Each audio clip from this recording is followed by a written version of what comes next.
इस कार्यक्रम के पुण्यार्जक हैं स्वर्गीय श्री माणक चंद जी जैन, स्वर्गीय श्रीमती जमुना देवी जैन, श्री भीमराज जी जैन, श्रीमती कमला देवी जैन, श्री बगदी लाल जी जैन, श्रीमती विमला देवी जैन, श्री सुरेश कुमार जैन, श्रीमती मीना देवी जैन, श्री शशांक जैन, श्रीमती निशा देवी जैन, अक्षय जैन, किंजल जैन, सेजल जैन, पिंकल जैन, खुशाल जैन, निलय जैन, पूर्वांशी जैन, उदयपुर राजस्थान।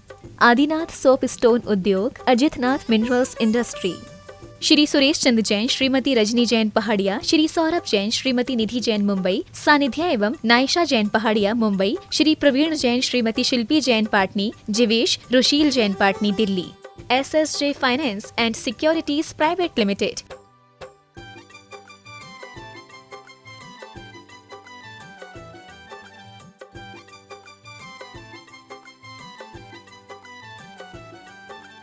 श्री सुरेश कुमार अजमेरा, श्रीमती विनोद अजमेरा नई दिल्ली, श्री नितिन अजमेरा, श्रीमती शेफाली अजमेरा, गौरव अजमेरा न्यूयॉर्क USA, श्री आशीष अजमेरा, श्रीमती ऋतु अजमेरा, राहुल अजमेरा, सुनिधि अजमेरा न्यूयॉर्क USA।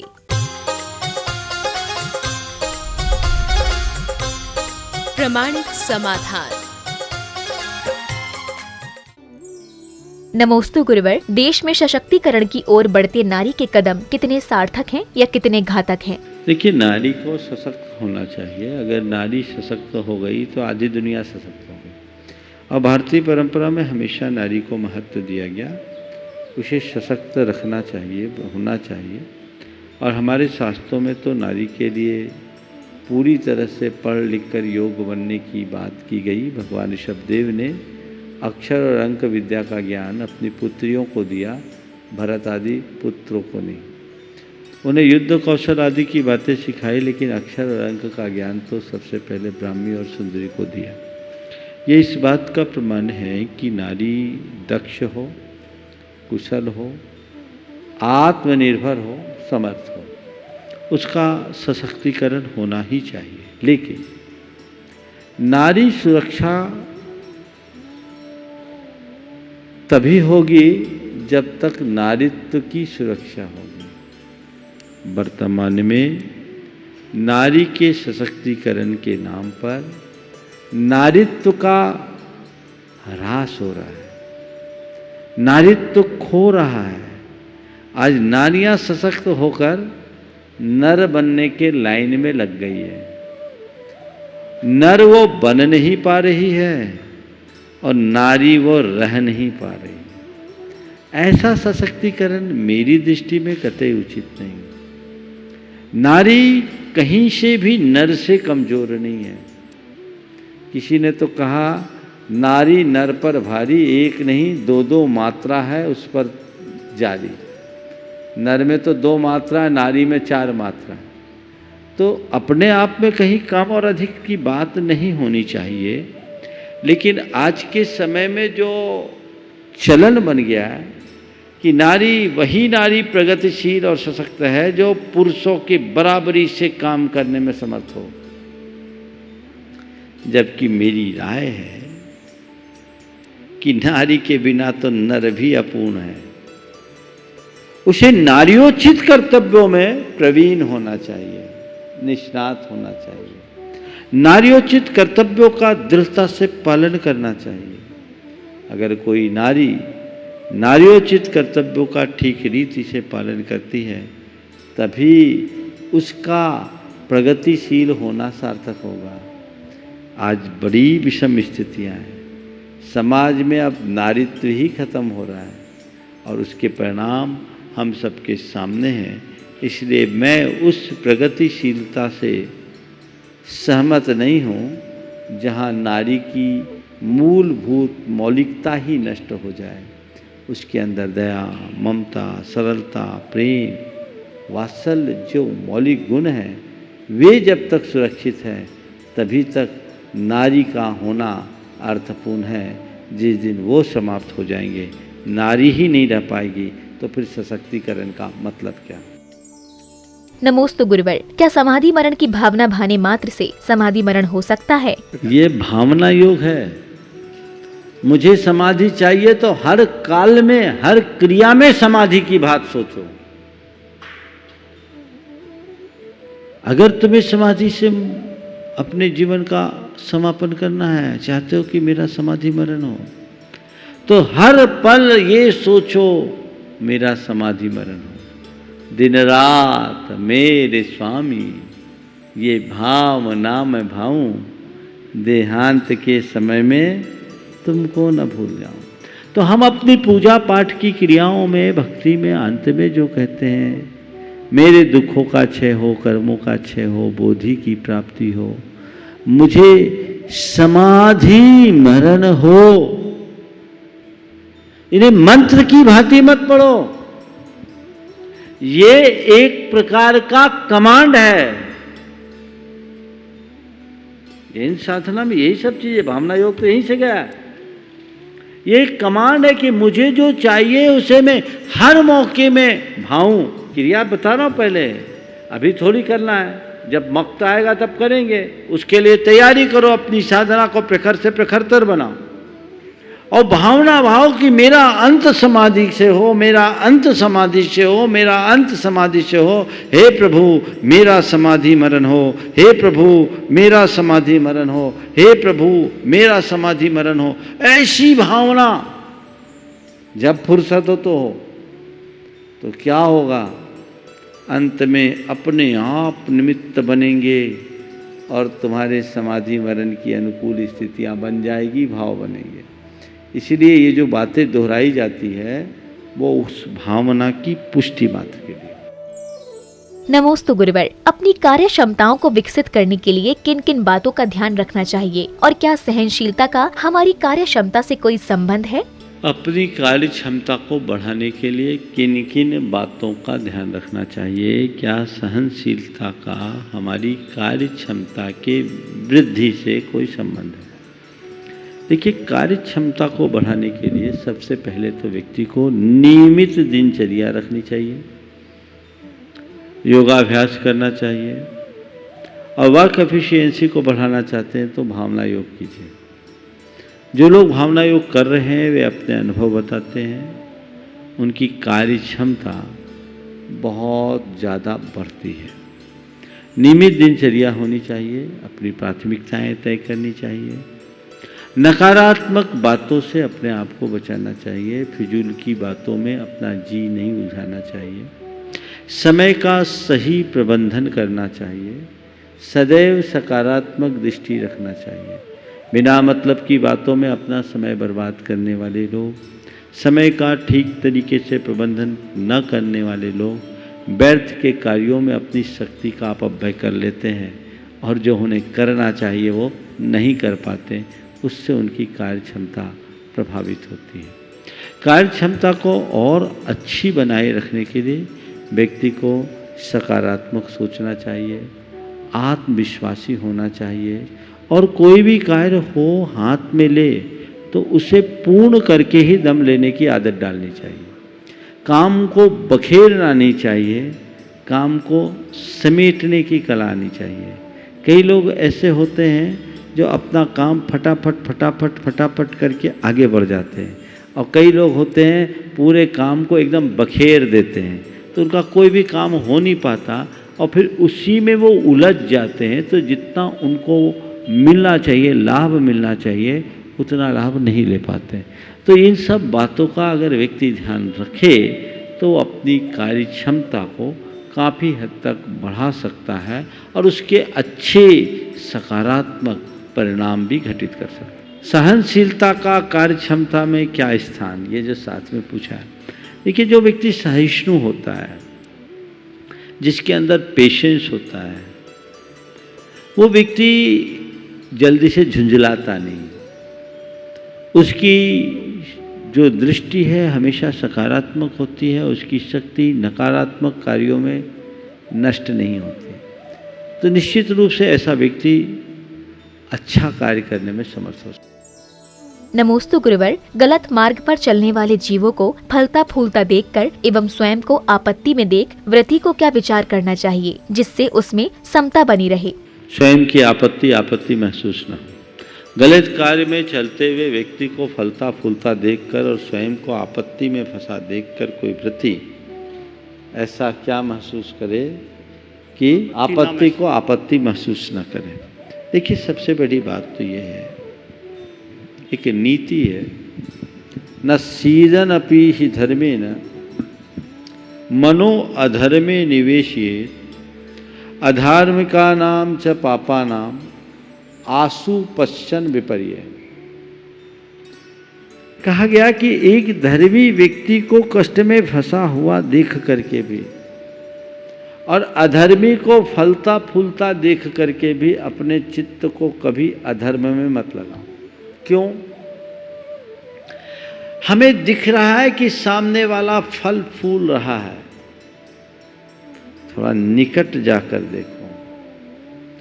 जो व्यक्ति तथाकथित रूप से फलते फूलते हुए माने जाते हैं, यदि आप उनके निकट जाओगे तो पाओगे कि ऊपर से तो वो फलते फूलते दिख रहे हैं, लेकिन अंदर से फटे हाल है। उनकी कहानी बड़ी विचित्र है।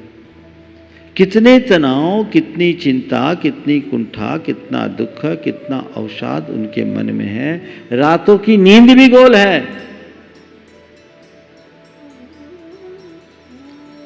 ये चीजें उनके साथ दिखेगी, क्योंकि जो व्यक्ति अधर्मी होते हैं वो संपन्न भले हो जाए, प्रसन्न नहीं रह सकते।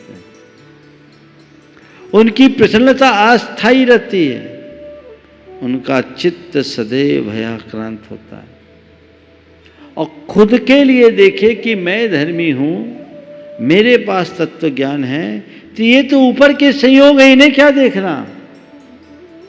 धर्म हमें संयोग नहीं देता, धर्म हमें संयोगों में स्थिरता रखने की बुद्धि देता है।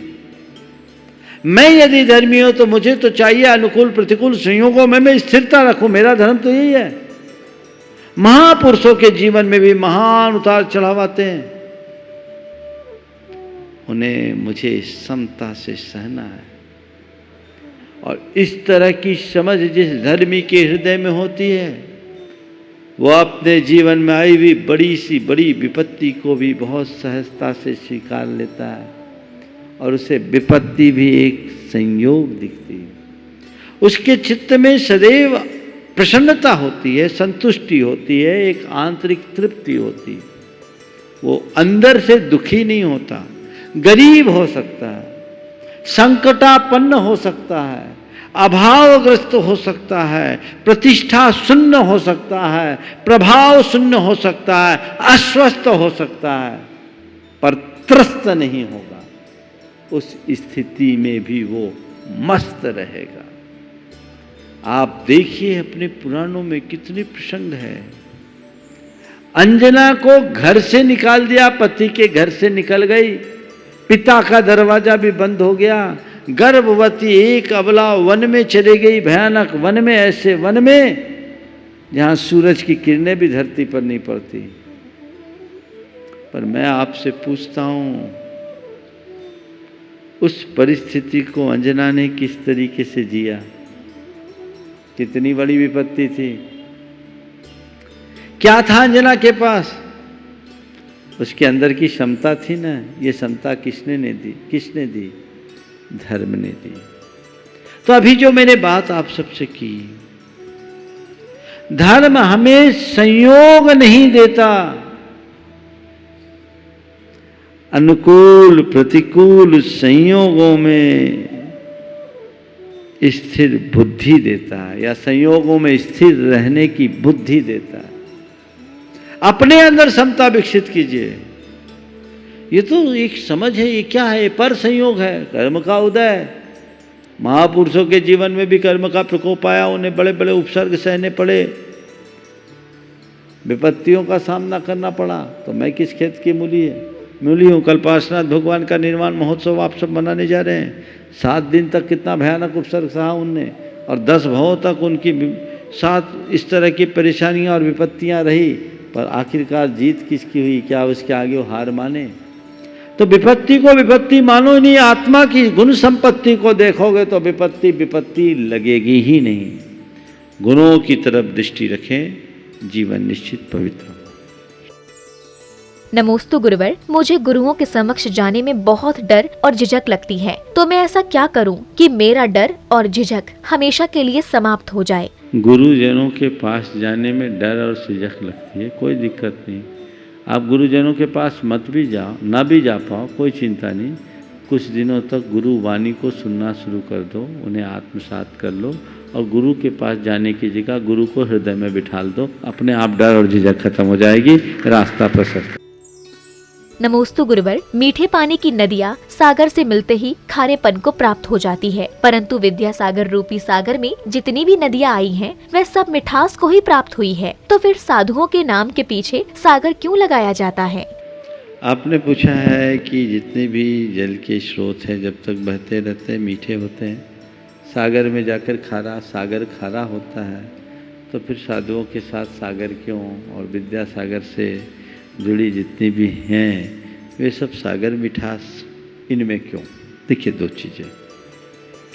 एक सागर है जो धरती के नीचे, और एक सागर है जो धरती के ऊपर। समझ गया? धरती के नीचे का सागर खारा है, पर विद्या सागर मीठा है। क्यों है? इसमें एक अंतर है। सारी नदियां सागर में जाती हैं और यहाँ की सारी नदियां विद्या सागर से निकली। उल्टी सागर में खारापन क्यों और नदियों में मिठास क्यों? नदियों में मिठास केवल इसलिए है कि नदियां अपने पास कुछ भी संग्रहित करके नहीं रखती, सब कुछ वितरित कर देती है, बांट देती है। और सागर में खारापन केवल इसलिए है कि सागर सब अपने भीतर बचा के रखता है। तो जहां वितरण है वहां मिठास है, जहां संग्रह है वहां खारापन। विद्या सागर क्यों मीठा है उसका भी रहस्य बता दूं। विद्या सागर इसलिए मीठा है कि वो हर पल अपना वैभव लुटा रहा है, बांट रहा है, अपने पास कुछ रख ही नहीं रहा। तो वितरित हो रही है, बट रही है और सबसे बोल रहा बांटो बांटो बांटो, बहो। और उन्होंने एक बात कह के रखा है, जब तक तुम बांटते रहोगे, बहते रहोगे, तुम्हारी पूर्ति भी होते रहेगी और मिठास भी बनी रहेगी। जिस दिन तुम थम जाओगे, संग्रह में आ जाओगे, उसी समय वो परिग्रह बन जाएगा, खारापन आ जाएगा। तो जीवन के लिए एक संदेश लीजिए। यदि हमें आगे बढ़ना है तो हम संग्रह वृत्ति से बचे, वितरण की वृत्ति को अपनाएं, जीवन ऊंचा बन सकता है। नमोस्तु गुरुवर। अहंकार से निजात पाने का सबसे आसान मार्ग क्या है? अहंकार मनुष्य की एक बहुत बड़ी दुर्बलता है। और आपने पूछा है, इसे एकदम छोटी सी छोटी तरकीब बता दें जिससे अहंकार से मुक्त हुआ जा सके। एक बहुत छोटा सा सूत्र है। मनुष्य यदि संयोगों की नश्वरता को ध्यान में रखे, अहंकार नहीं टिकेगा। अपने जीवन की वास्तविकता को सामने रख करके चले, अहंकार नहीं पनपेगा। और जिन्हें अपने जीवन में ऊंचाइयां छुआ है उनको अपने सामने रखो, हमारा अहंकार नहीं पनपेगा। उनके आगे मैं हूं कहाँ? अगर ये सब वृत्ति मनुष्य अपने अंतर्मन में जगाता है तो उसका अहंकार अपने आप कम होगा और हम ऐसे महापुरुषों के जीवन आदर्शों को साथ लेकर के चलेंगे। निश्चित वो हमारे जीवन की एक बड़ी उपलब्धि होगी। विनम्रता को हम अपने जीवन का आदर्श बना करके चल सकेंगे।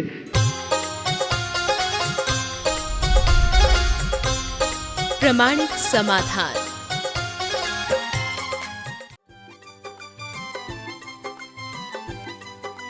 इस कार्यक्रम के पुण्यार्जक थे स्वर्गीय श्री माणक चंद जी जैन, स्वर्गीय श्रीमती जमुना देवी जैन, श्री भीमराज जी जैन, श्रीमती कमला देवी जैन, श्री बगदी लाल जी जैन, श्रीमती विमला देवी जैन, श्री सुरेश कुमार जैन, श्रीमती मीना देवी जैन, श्री शशांक जैन, श्रीमती निशा देवी जैन, अक्षय जैन, किंजल जैन, सेजल जैन, पिंकल जैन, खुशाल जैन, निलय Jain, पूर्वांशी Jain, Udaipur Rajasthan.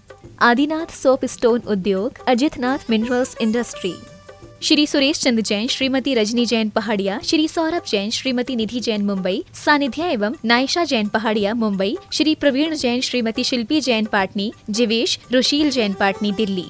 SSJ finance and securities private limited.